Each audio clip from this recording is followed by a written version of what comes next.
ಪ್ರಿಯರಾದವರೇ, ಯೇಸುಕ್ರಿಸ್ತನ ನಾಮದಲ್ಲಿ ನಾನು ನಿಮ್ಮನ್ನು ವಂದಿಸುತ್ತೇನೆ. ಹೇಗಿದ್ದೀರಾ? ಚೆನ್ನಾಗಿದ್ದೀರಾ? ಚಿಂತೆ ಇಲ್ಲದೆ ಇದ್ದೀರಾ?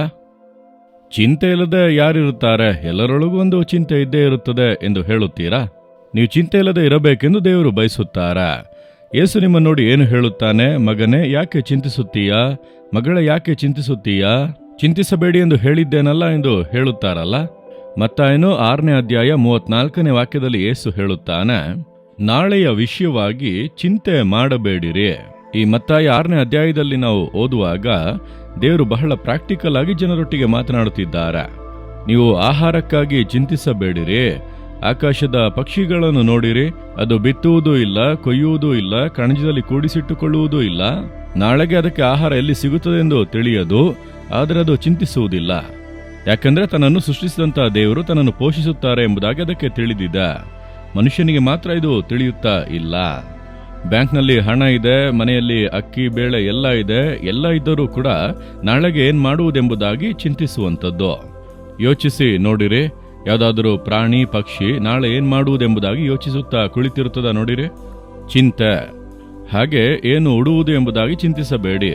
ಅಡವಿಯ ಹೂವನ್ನು ನೋಡಿರಿ, ಅದು ಸುಂದರವಾಗಿ ಹರಳುತ್ತದೆ, ಅದು ಸಂಜೆ ಬಾಡಿ ಹೋದರೂ ಕೂಡ ದಿನವೆಲ್ಲ ಅರಳಿರುತ್ತದಲ್ಲವ. ದೇವರು ಅದಕ್ಕೆ ಉಡಿಸಿದ್ದಾರೆ, ನಿಮಗೆ ಉಡಿಸುವುದಿಲ್ಲವ ಎಂಬುದಾಗೆಲ್ಲ ಹೇಳಿ ನಾಳೆಗಾಗಿ ನೀವು ಚಿಂತಿಸಬೇಡಿರಿ. ನೋಡಿರಿ, ಒಬ್ಬ ಸಹೋದರನಿಗೆ ಮದುವೆ ಆಯಿತು, ಅವರಿಗೆ ಒಂದು ಹೆಣ್ಣು ಮಗು ಹುಟ್ಟಿತು. ಈಗ ಅವರಿಗೆ ಬಹಳ ಚಿಂತೆ ಬಂದಿತ್ತು, ಯಾವಾಗಲೂ ದುಃಖ, ಯಾವಾಗ ನೋಡಿದರೋ ಬಹಳ ಚಿಂತೆ ದುಃಖದಿಂದ ಮಾತನಾಡುವರು.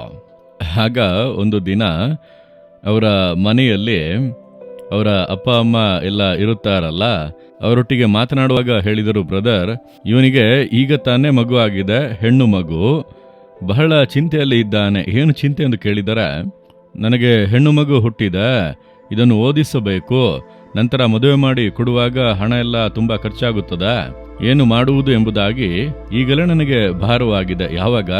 ಇನ್ನೊಂದು 24 ವರ್ಷಗಳ ನಂತರ ನಡೆಯುವುದರ ಬಗ್ಗೆ. ಈಗಲೇ ಅವನಿಗೆ ಆ ಒಂದು ಚಿಂತೆ ಬಂದಿದೆ, ಯಾವಾಗಲೂ ಆ ಚಿಂತೆಯಲ್ಲಿಯೇ ಮಾತನಾಡುತ್ತಾ ಇರುತ್ತಾನೆ ಎಂಬುದಾಗಿ. ನೀವು ಆ ರೀತಿಯಾಗಿ ಇದ್ದೀರಲ್ಲವ. ದೇವರು ಹೇಳುತ್ತಿದ್ದಾರೆ, ನಾಳೆ ಬಗ್ಗೆ ನೀನು ಚಿಂತಿಸಬೇಡ ಎಂಬುದಾಗಿ. ಇವರು 24 ವರ್ಷಗಳ ನಂತರ ನಡೆಯುವುದರ ಬಗ್ಗೆ ಈಗಲೇ ಚಿಂತಿಸುತ್ತಾ ಇದ್ದಾರೆ.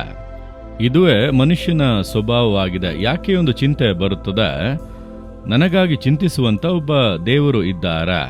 ಅವರು ನನ್ನ ಮೇಲೆ ಪ್ರೀತಿ ಉಳ್ಳವರು, ಅಕ್ಕರೆ ಉಳ್ಳವರು, ನನ್ನ ಕಾರ್ಯವನ್ನು ಗಮನಿಸುವವರು, ನನ್ನ ಅವಶ್ಯಕತೆಗಳನ್ನು ಸಂಧಿಸುವರು ಎಂಬಂತ ನಂಬಿಕೆ ಇಲ್ಲ.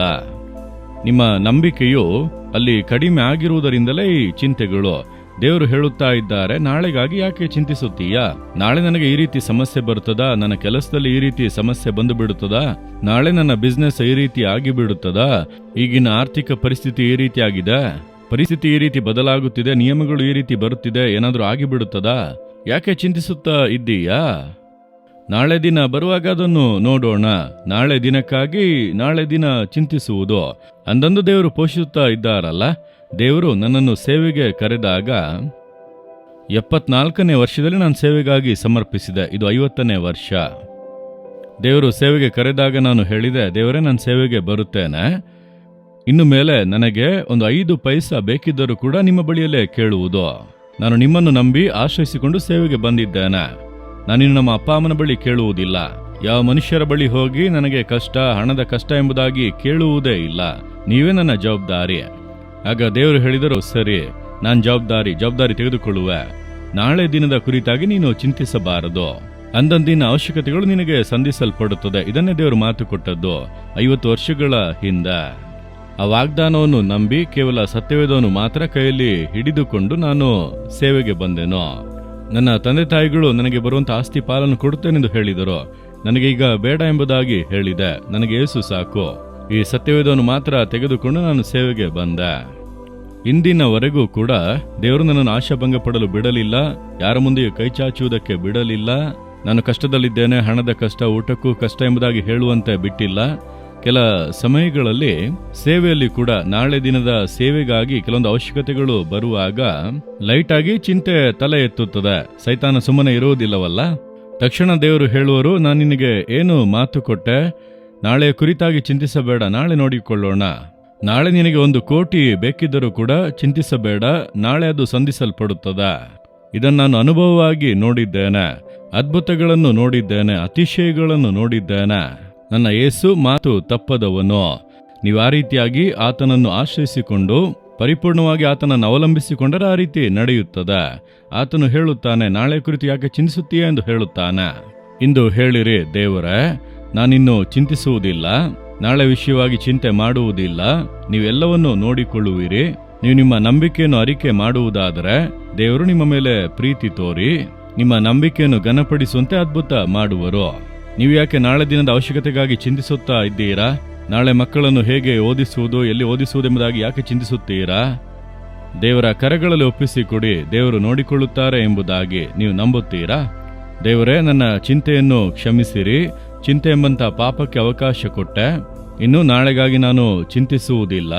ನೀವು ನನ್ನನ್ನು ನೋಡಿಕೊಳ್ಳುವಿರಿ, ಎಲ್ಲ ಅವಶ್ಯಕತೆಗಳನ್ನು ಸಂಧಿಸುವಿರಿ, ಆಶೀರ್ವದಿಸುತ್ತೀರಿ. ನಾನು ನಂಬುತ್ತೇನೆ. ಯೇಸುವಿನ ನಾಮದಲ್ಲಿ ಆಮೇನ್, ಆಮೇನ್.